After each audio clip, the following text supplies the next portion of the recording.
blast, the release of deadly radioactive rays.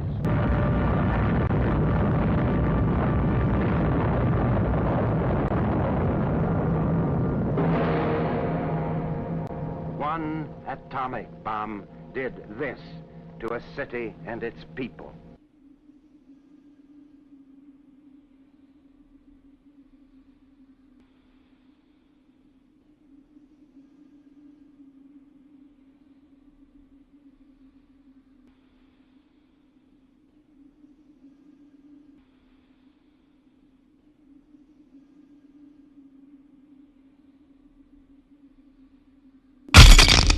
Don't worry, it'll all be fine.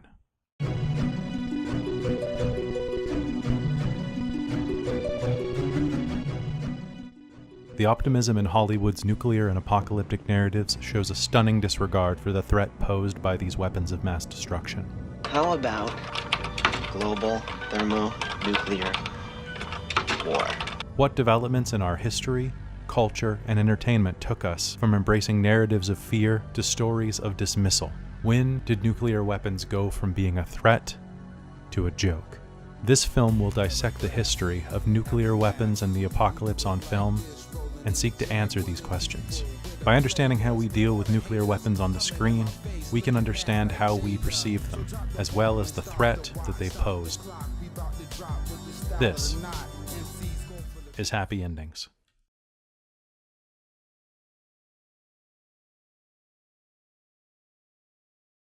Throughout the history of atomic cinema, our relationship with nuclear weapons has changed drastically. In the 1950s, they were narratives of fear. In the 1960s, they were sources of satire.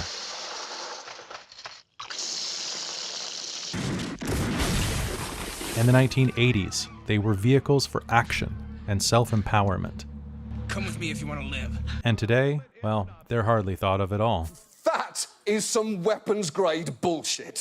Ultimately, have we become too comfortable with the apocalypse? Using nuclear warfare in film as a vehicle helps us understand our world. My anxiety is that there's no anxiety. Nukes are a joke. Oh, you're gonna love this bomb. Even the cockroaches are afraid of it. Threat of nuclear war. To put it very bluntly, it's a lot more fun to do it if you know it's going to end well. And that's my concern. It also keeps us on our toes. We mythologize them because at that point it seemed like there was no sense that they ever would be used. They had just become so commonplace. They'd become invisible.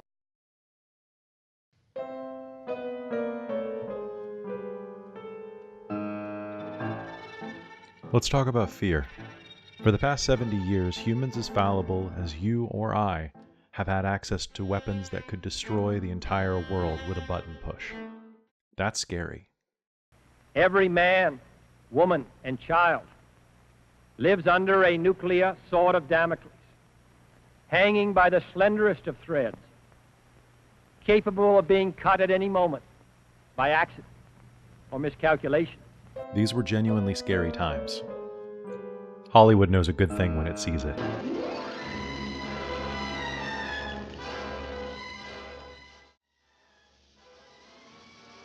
They released big bug movies, atomic terror flicks, and more.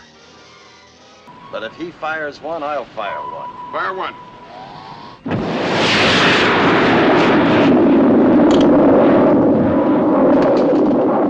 Did you disarm it?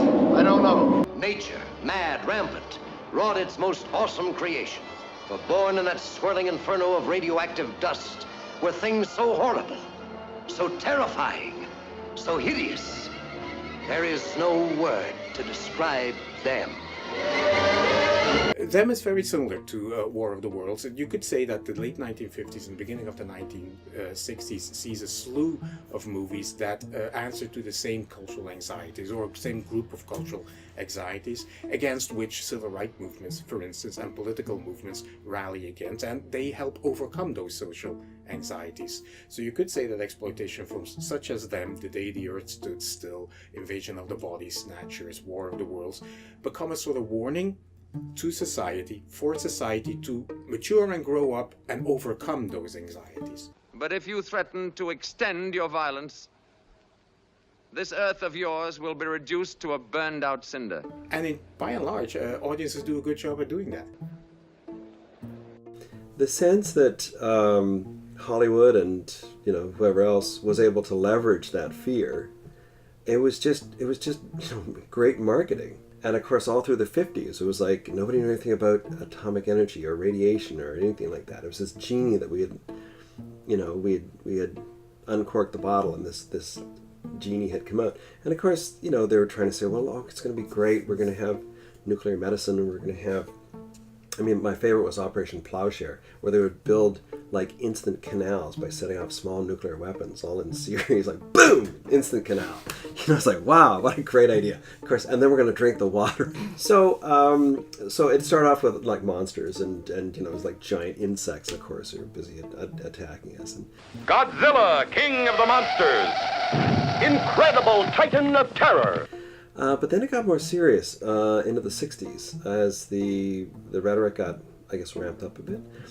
But there were a few others that really struck me. And one was On the Beach, which was, it wasn't about the bomb at all, because it was an after the fact. It was like there has been a nuclear war. They'd never say who fought who, but we are thrust into a world where the northern hemisphere has been destroyed by this nuclear war, and here comes this radioactive cloud, and there's only a few months before the southern hemisphere, before everyone perishes. And it's about the captain of an American submarine who ends up in Australia, and he's lost his family, he's lost his country, he's lost everything, and trying to, maintain some semblance of life, as everyone in Australia is, knowing full well that the end is nigh. And I just remember, the first time I watched that, it was a real punch to the heart. She's standing watching the submarine go, and they're playing Waltzing Matilda in the back, and I still can't hear Waltzing Matilda without seeing that submarine heading off into nothingness. On the Beach may have had a bleak ending, but that didn't stop audiences from reacting to it with unbridled optimism that led many to hope that peace was near. The film had a simultaneous opening on Christmas Day in the United States, Australia, Sweden, and West Germany. President Eisenhower had a special screening held for Soviet Premier Khrushchev at Camp David in Maryland. One scientist proclaimed, "It may be some years from now that we can look back and say On the Beach was the movie that saved the world." No. I would have thought it would have been Dr. Strangelove, but that would have been better. Ah, Dr. Strangelove, Stanley Kubrick's apocalyptic nightmare comedy. The film's legacy is undeniable. The first thing he did was to have me read the book by Herman Kahn called On Thermonuclear War, which was pretty sophisticated in terms of how it explained everything. Stanley has already read the book probably several times and was an expert on it. Well, I was interested in whether or not I was going to get blown up by an H-bomb prior to Lolita. My interest intensified itself sort of concurrently with that. I believe that the Berlin crisis took place during Lolita, and about that time I became keenly interested and started reading up on all the, literature.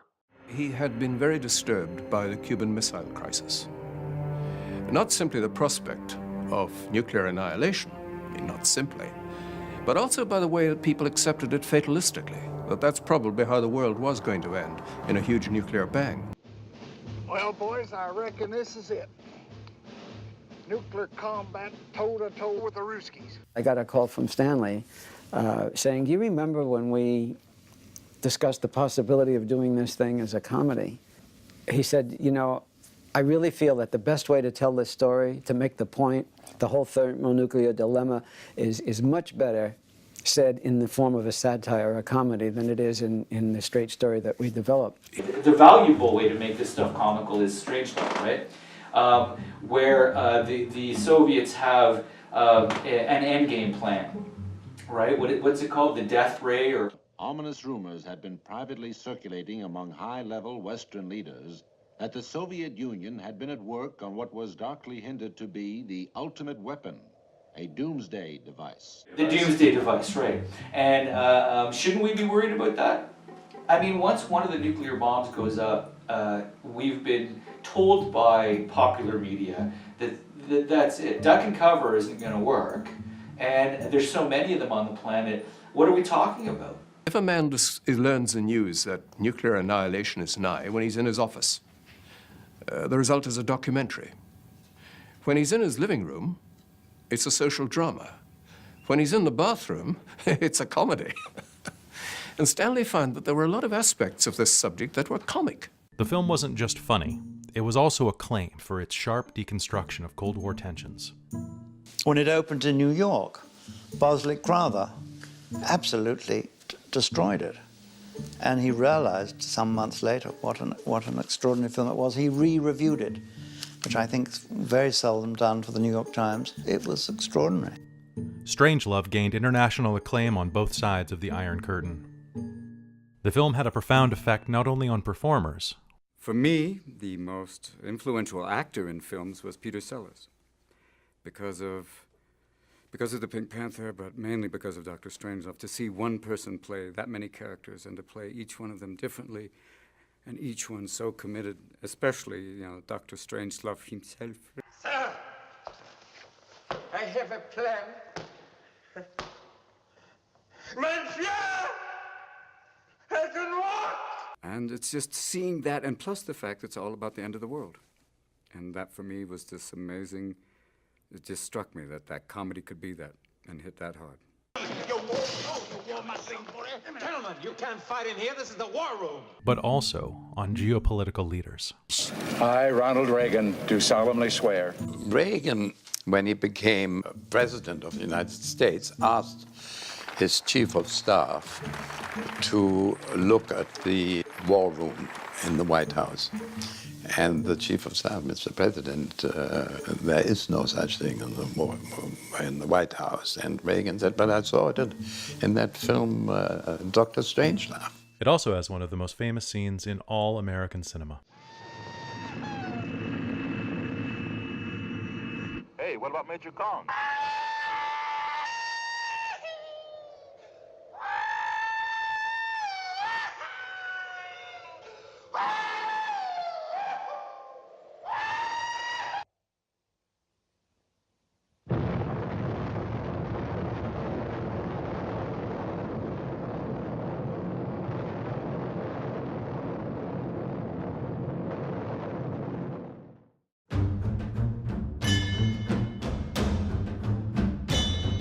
The attentions of Americans in the 1960s and 70s were captured by homefront issues, as well as the Vietnam War. The Soviets seemed less of a threat to America than they did in the 1950s.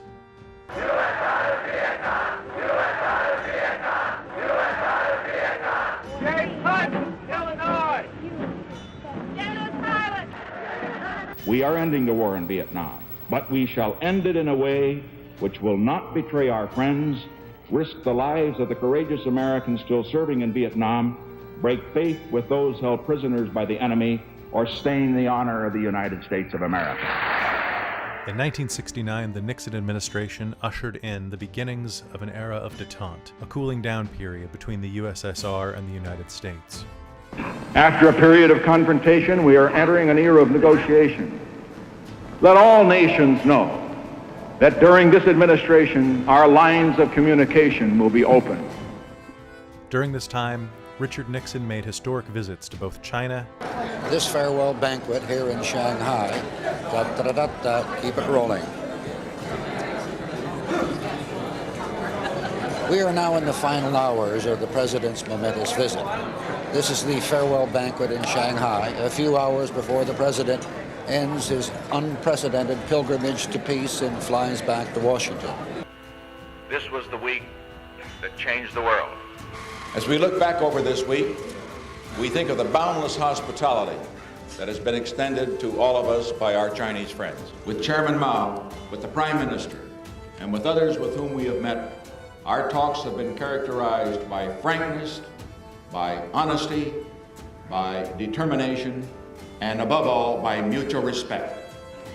And the USSR, with powerful results. Both the United States and the Soviet Union share an overriding desire to achieve a more stable peace in the world. We have also jointly agreed to move forward with negotiations on mutual and balanced force reductions in Central Europe. With great power goes great responsibility.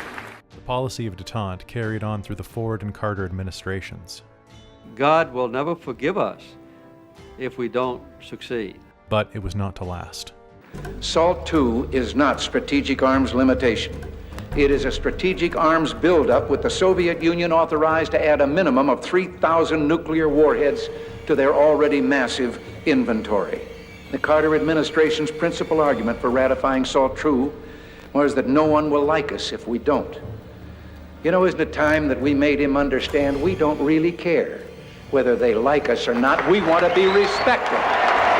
Much I hate to say it, like Ronald Reagan, really, it was, as far as I was concerned, in later life, looking back on this, it was never going to happen. But in popular culture, it was a perfect kind of trope. It was something that we could play on those fears, because of course part of keeping the military strong was playing on those fears and saying, okay, yes, we're taking a staggering portion of your tax dollars and we're applying them to the military, but this is important. We have to do this because at any moment there could be that sneak attack, the duck and cover and all that nonsense. He did what we all must learn to do. You and you and you and you. Duck and cover. The old classic duck and cover. You see the kid riding the bike. Tony knows the bomb can explode any time of the year, day or night. You see the flashlight and he just jumps off his bike and goes like this.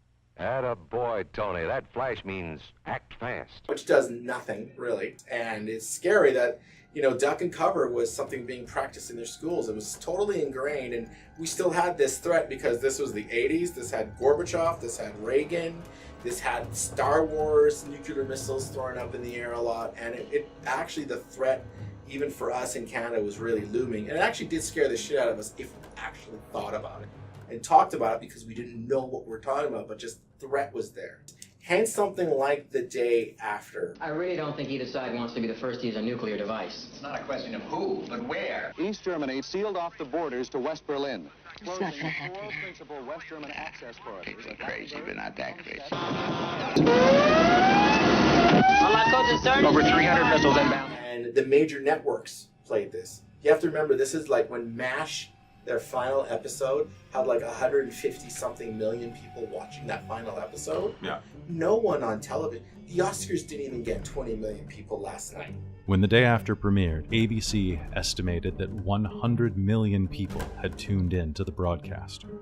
A commenter for Times Magazine noted the film's bold choices and connection with the audience imagination. And when I was a kid, it just hit TV. It was a big 2-night event, and everyone's like, you gotta watch it. My mom and dad wouldn't let me watch it, so they said, no, you're not gonna watch something scary on TV. And my friends were telling me, yeah, they're running away. They're like, don't look back, Billy. Billy, look back. It became dust. And I was like, that's horrible. And I was like, the threat of nuclear war was so ingrained in us that this was like, duck and cover was still actually sort of being practiced. In popular culture, we started thinking, well, maybe this hasn't been such a great idea. Maybe we need to focus on other things.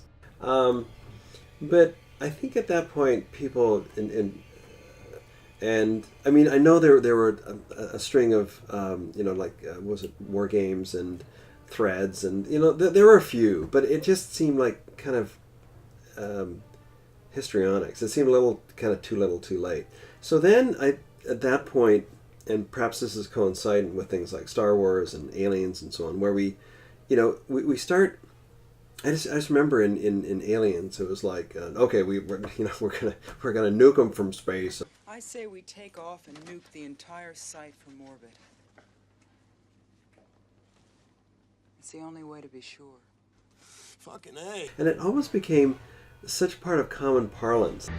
Nuke them. Let's nuke the bastards. It was kind of like it had become so commonplace. And also, I think we mythologized them, because at that point, it seemed like there was no sense that they ever would be used. They were just sort of this thing that was kind of in it was backscatter. There's this, we knew about them, we knew they were there, but they had just become so commonplace. They'd become invisible. As American culture became oversaturated with the impending doom of nuclear war, that threat became less and less provocative. This led to the creation of films about nuclear war and the apocalypse that were aversion or control narratives. These were apocalypses with happy endings. To put it very bluntly, it's a lot more fun to do it if you know it's going to end well. I do think that there is a trend for blockbuster cinema to be genuinely optimistic, and that includes averting danger and averting nuclear war and saving humanity. Parallel with that runs another type of cinema, or another group of films if you want, such as exploitation films, whose warnings are much more dire and whose solutions are often very dystopic. So the two run in parallel. You could say that blockbuster cinema is the optimistic brother of the two, and exploitation cinema is the pessimistic brother of the two. So things go well in blockbuster cinema. Usually the planet is saved and an apocalypse is averted. In exploitation cinema, by and large, that's the case as well. Only in the most famous examples it goes horribly wrong. I have a couple of favorite films. My favorite director is David Cronenberg, who directed The Dead Zone and Videodrome. The Dead Zone is a supernatural thriller based on a Stephen King book, and it tells a story of Johnny, who becomes a clairvoyant after he's been through a car accident, and one of the things he foresees in the future is a crazy president, not unlike the one the United States is enjoying right now, played by Martin Sheen. This is not necessary, Mr. President. We have a diplomatic solution. Mr. Vice President, Mr. Secretary, the missiles are flying. Hallelujah. Hallelujah. And so it becomes Johnny's duty to assassinate that president. He fails, but the president gets discredited to the extent that he's removed from power and the planet is saved. So the apocalypse and nuclear war is very much treated the same as it is in all types of cinema or in most types of storytelling. It's a metaphor for dangers that surround us, dangers that are much more close to us than nuclear war would ever be, hopefully. There's artistic merit and a political motif behind the optimism that's often embedded in blockbuster imaginations of nuclear warfare and the apocalypse. One reason is that happy endings sell more tickets. The other one also is that it fuels the imagination, the creative imagination of those people whose task it is to visualize the nuclear threat and the apocalypse. I think the work of James Cameron is quite exceptional because it marries an optimistic view of the future with all the implications or the complications that technology bring to visualize that future. But he refuses to give in to a dystopic answer. If you look at the kind of machinery that James Cameron puts forward, it's useful machinery. Maybe it's because he's Canadian, maybe it's because he enjoys construction machinery to that extent, but it becomes that kind of useful machinery that beats weaponry. You're a terminated fucker.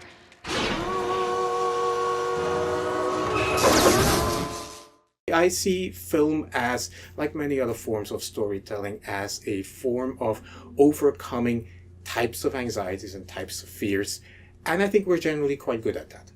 There's a certain comfort in representations of apocalypse, let's say the broader, not just nuclear holocaust, but apocalypse, that we're in control of, or at least that we're responsible for, because it opens the door for fantasies of aversion. I'm a big fan of the Terminator films. I really am. Maybe only for the most superficial reasons, because I am enamored of spectacle. You know, they just border enough on horror, at least the first one did, that there's a little bit of a visceral response. But the Terminator, it really ends in its timeline narrative, it ends up in a circle of inescapability. So the effort to displace apocalypse, even in the one where they overcome, oh good, we've averted it, then the next one, it's back, right? Because the Terminator can't exist unless the nuclear holocaust occurs. I'll be back. So you have a tautology, right? You have a self-fulfilling prophecy to maintain the narrative. And so you can keep coming back to this anxiety. Holy shit. I need a vacation. The Terminator keeps on rejuvenating our nuclear fear, and I think that's healthy. That was the whole end of the Cold War thing. We gotta stop making these things because they're dangerous. And they haven't stopped. There's a business there. There's a business in war. There's a business in creating weapons. There's always a business in weapons. We learned that in Iron Man. It's not a good idea.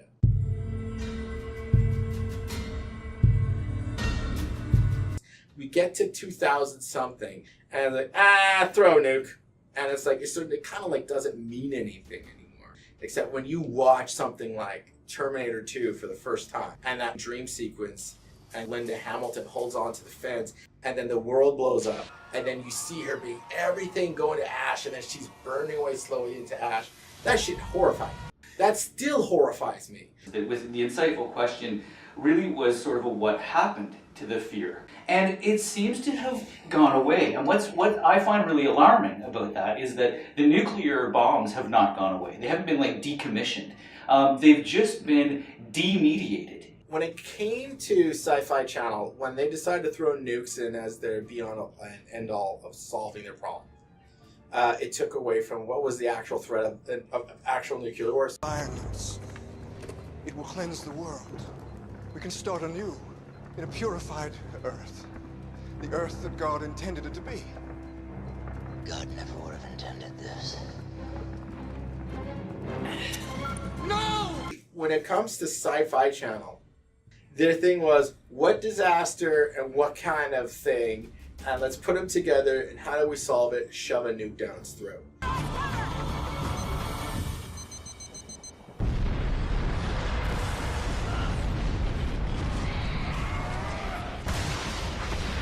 So starting with the first one for Sci-Fi Channel, Polar Storm, the poles being shifted, and so the only way to stop it was to drop a nuclear bomb into the Marianas Trench to get the Earth's core rotating. Stonehenge apocalypse. The only way to stop Stonehenge, which was a device, it was resetting the Earth. Yeah, because that's what Stonehenge is for. And basically, to stop it, they threw a nuclear bomb at Stonehenge. And then anything stormed. And then something beast and Armageddon and Doomsday Prophecy and whatnot. End of the world? Did you know that's one? It's literally called when there was a nuclear device they shot into some crater or something like that. Behemoth was about a monster that was the mountain, not a monster in the mountain. There was some government guy up in the mountain for some reason, and he had a pocket nuclear device. And they were, of course, and as you do, you attach it to the only bazooka you have available to you, and you shot it into the mouth of the monster. Ah, hell. Looks like a mouth to me.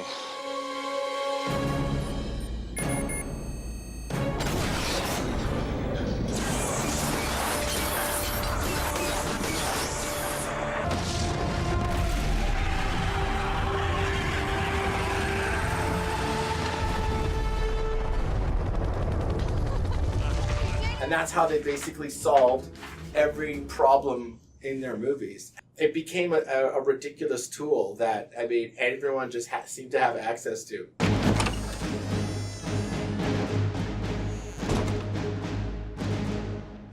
What are those? Apocalypse bags, obviously. I told you we've been busy here. Have you got one for zombies? No. Of course we do. It's above robot invasion.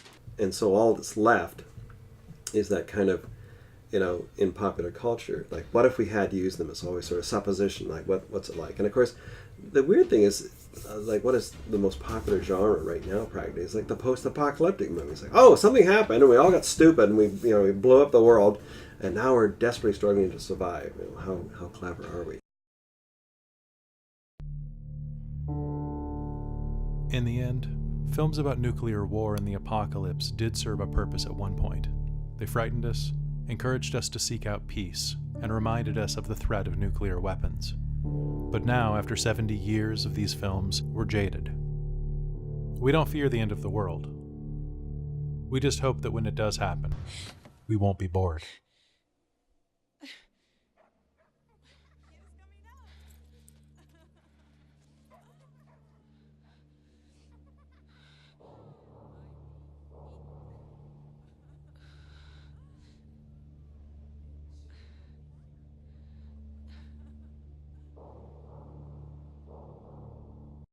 Let's hope we never have to find out.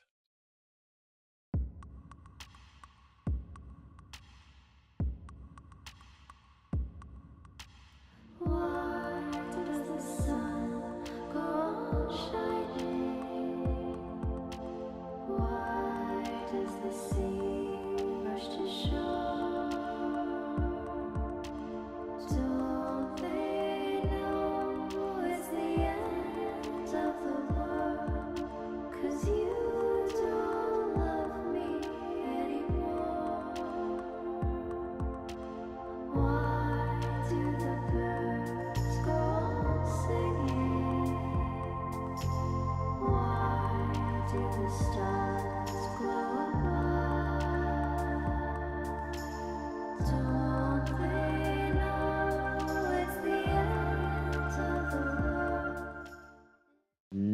nuclear. It's pronounced nuclear. Whatever. Nuclear.